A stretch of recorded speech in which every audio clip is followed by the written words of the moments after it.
ગીર સોમનાથ ખાતે તાલાલામાં નવનિર્માણ થઈ રહેલ શ્રીબાઈધામ મંદિરના ઘંટનું વેરાવળમાં સ્વાગત કરાયું હતું। અયોધ્યામાં જે ઘંટ છે તેવો જ ઘંટ શ્રીબાઈધામ તાલાલા ખાતે મૂકવામાં આવશે।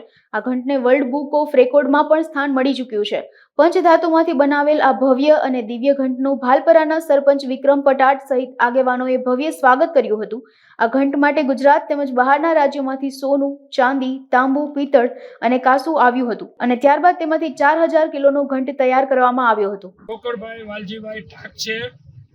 હું તાલાના વતી અને રાજકોટ સંસ્થા વતી જ્યોતિરથના સારથી તરીકે સેવા આપું છું અને અત્યારે જે જ્યોતિરથ આપણો ચાલ્યો એ દરમિયાન જે આપણે પંચધાતુ મળી છે સમગ્ર ગુજરાતમાંથી, મહારાષ્ટ્રમાંથી જે બહેનોએ આપણે પંચધાતુ આપી છે, તાંબુ, પિત્તળ, કાંસુ, ચાંદી અને સોનું, એમાંથી 4000 કિલોનો ઘંટ આ બનાવી અને અત્યારે રાજકોટ મુકામે દેવજીભાઈ હરિભાઈ જાદવના કારખાનામાં પૂનમ મેટલમાં આ ઘંટ બન્યો છે અને એ અત્યારે આપણે તાલાળા પ્રસ્થાપિત કરવા જઈ રહ્યા છે ને એની આ શોભાયાત્રા છે।